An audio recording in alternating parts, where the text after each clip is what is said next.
There's not many staff members here. I think maybe Sean Shelby and Donna might be the only ones that have been around longer than me. I don't know.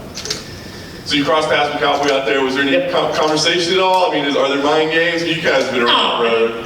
We both been doing it so long. I don't think it's going to change anything. He's like, oh, is a family coming on? I asked him, but it's all good. Like, we're friendly, but I promise we will try to murder each other on Saturday, right? It's like, that's what we do. Like, I have like guys that are like, help me train for this fight. That like, we're sparring. We're doing hard sparring. I'm like, I tortured some of my sparring partners. You know what I mean? Hitting them with elbows, hitting them with knees. Just like trying to knock them out. Like that's what I do to my friends. Help me get ready. And there's no money in the line. Right now, it's okay. Now that we're competing for real, this is the real deal. We will try to murder each other. Nice. Last thing for me, I know you said you're kind of leaving the future up in the air, but I guess you win here, you keep going. What's the priority for you? Is it to keep fighting in front of crowds? Is it to make sure you fight in the Northeast again? Is it to make sure you fight guys from your generation? I mean, assuming you keep going, what would be the priorities? I mean, I have to like all three. I have to like the opponent, I have to like the date, I have to like the location. Right there, I heard that they may be coming to Boston in the fall. If that was the case, like that might be a good time to do a Jim Miller 3. I have no idea. But I have to like all three. If I like all three, I'm down. Like my big thing was like, after the last fight, I kept telling Sean Shelby, send me names. Send me names. I might tell you no, but keep sending me names. Keep offering me fights, and I will take one when I like it. I don't feel like I have to fight. We opened up a gym in Rainham, Massachusetts. We moved my gym during the pandemic, which is a little sketchy, a little scary. Moved to like a way bigger, better spot. Like the gym's taken off. I'm totally happy running the gym and focusing on the gym every single day. But we took a little 2-month vacation on that. Like I was, did a little less planning gym stuff and more just like running my classes and doing my workouts and getting out of there. But I'm perfectly happy doing that. So if this is the last fight, then that's cool. If it's not the last fight, then that's good too. Just keep sending me names. Keep sending me names. Hey Joe, it's been 31 months. You're talking about the process in between, but was there ever any point for you during those 31 months where you're like, maybe like I'm kind of quit on that last one? I was definitely, when all the COVID stuff, the pandemic stuff was going on, like I had no interest in trying to fight during that. You see them all the time, like, fights getting canceled, fights getting scrapped, and maybe it's not even our problem. Maybe it's like it's someone else's camp has a problem or something, you know what I mean? Like it's just, there's a lot of that going on. So for most of the last 2 years, I did not care about fighting at all. I had zero, but maybe like a year ago, I started like kind of, getting itch for it a little bit. I was definitely wondering, like how long is this COVID thing gonna go on for? Is this gonna be like the next 5 years? Fights getting canceled, things like that. And luckily it's gotten a lot better, so we're in a much better space.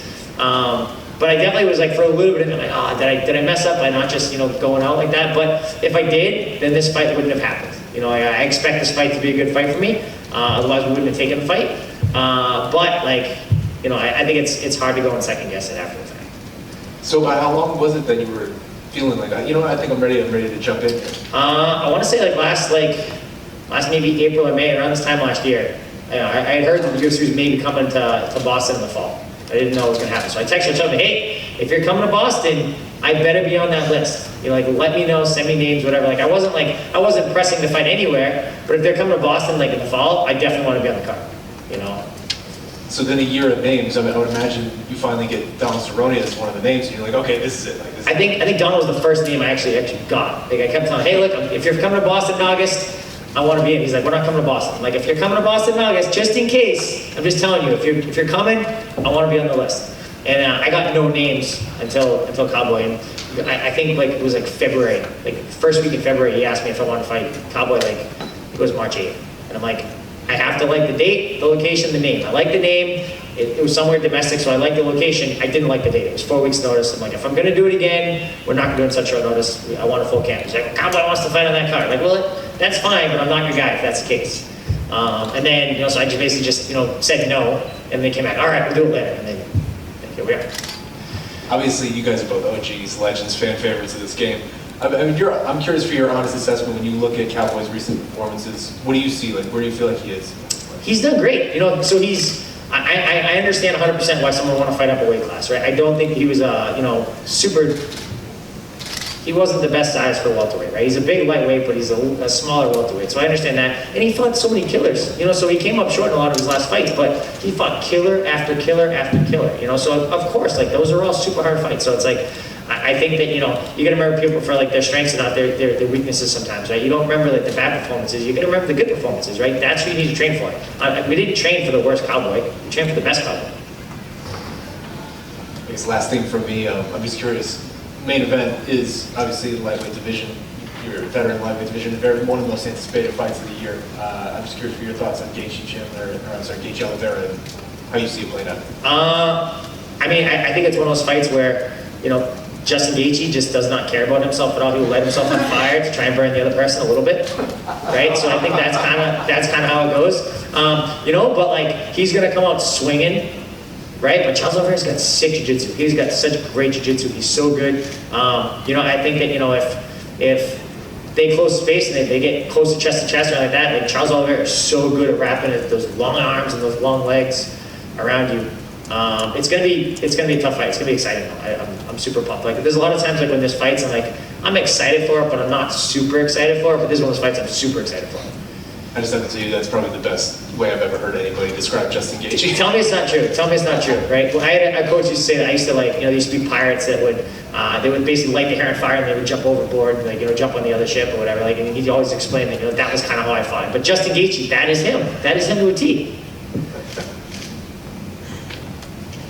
Joe to your left, right here. Thanks. We all know Joe Lauzon the fighter, but little do we know of Joe Lauzon the commentator. So what's it like working for smaller promotions on their broadcasting booth? It's great. So I do commentate for CES, their local show, mostly in Rhode Island, which is like 40 minutes for me. It's not bad.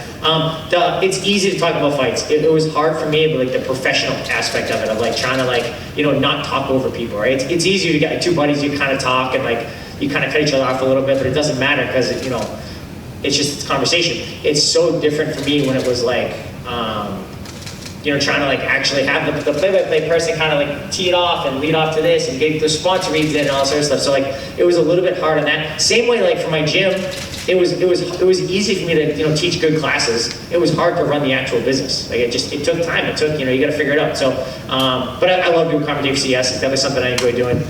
It's fun. You get a great seat in the house. You get to kind of explain what's going on. A lot of people don't really understand like what's going on when there's fighting, right? It's like they see someone that's on top, they see someone that's punching, but they don't understand jiu-jitsu, they don't understand wrestling, they don't understand like all the nuances. So it's kind of fun to kind of enlighten people a little bit, let them know what's going on.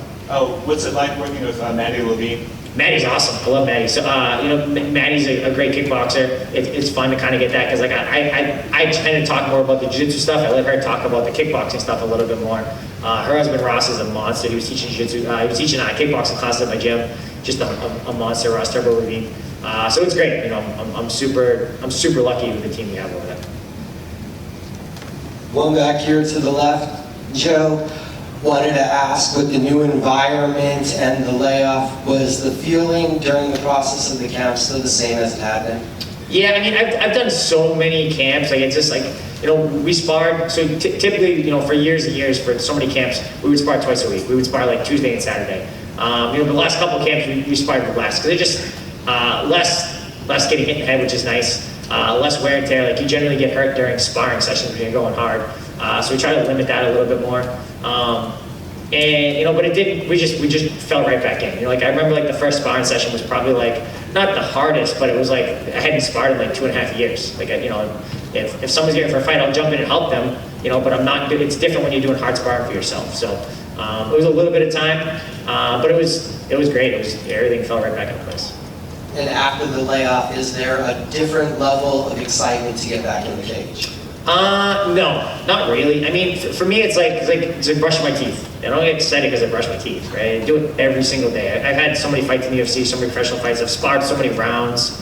You know, it's just about, you know, putting in the reps, getting it, you know, just executing well. That's all I care about. Like I'll be, you know, win or lose, I'll be so relieved when the fight's over on Saturday. Like it'll be like the best. You know, just kind of get that weight off my shoulders. Thank you. Thank you. What's up, Joe, over here? You're tied for the third most post-fight bonuses in UFC history with Nate Diaz. Are you liking your chances of securing a bonus on a stack card like this, or are you just focused on securing the W? I mean, I'm focused on getting the win, but there's a good chance Cowboy and I, someone's getting a bonus off the other. You know, maybe it's fight of the night, maybe it's a performance bonus, but we both have a lot of bonuses for good reason. Like we try to murder each other. So, very, very good chance of a bonus for this fight. And you recently said that the establishment of a UFC fighter union is highly unlikely due to the selfish mindset of some of the promotion's top fighters. What type of things would need to change in order to create a fighters union, or do you believe any one fighter should lead the charge? I think it would be hard. It's kind of a big, like, loaded question. It's a much longer answer. But I really think that the big thing is that, anyone that would have the ability to kind of, fight and push for any kind of fighters union, it cares about themselves. They're always going to take the mentality, like, I have done X, Y, and Z. I am a world champion. I am this. If you want to go and get, like, the top 5 in every single division and get all of those guys to all be on the exact same page, then maybe you got a shot at a fight union. But I think it's not going to happen because you're always going to have the guy that's the champ or the guy that's number 1 and think he's going to be a champ. He's always going to push to get what's best for him. And I understand it. I mean, like, if it came down to, you getting, like, paid triple or everyone else in this room getting 5% more, you're going to push for yourself to get triple, right? That's just the nature of things. Like, it's, and the UFC brand is so strong. It's like people care about watching fights because the UFC brand is so strong. They do such a great job with marketing and media and all sorts of stuff. Like, you guys are all a big part of that. So it's like the people that get excited for fights, they get excited because the UFC has invested a lot of money to kind of, let you know about all these guys and put these highlights together and do all the, give you all this footage and give you these free fights on YouTube and stuff like that. Like, that's why people get excited. You know what I mean? If the UFC did not do all of that, then people would not be as excited because you wouldn't have these superstars. You spoke of nuances, right? Of Yep. fights. Like, those are the things that you like, that you enjoy. Yep. When you get 2 guys like you and Cowboy, I look at a position like, I want to see this fight go to the ground, Yep. right? And I want this whole fight to take place on the ground Yep. because of those nuances. Do you think that you have the advantage in that situation? I think that we're both competent on the feet and on the ground, right? But I think that he has an edge on the feet, and I think I have the edge on the ground. So yeah, I'm definitely going to try to. I would love for you to fight to be on the ground. Yes.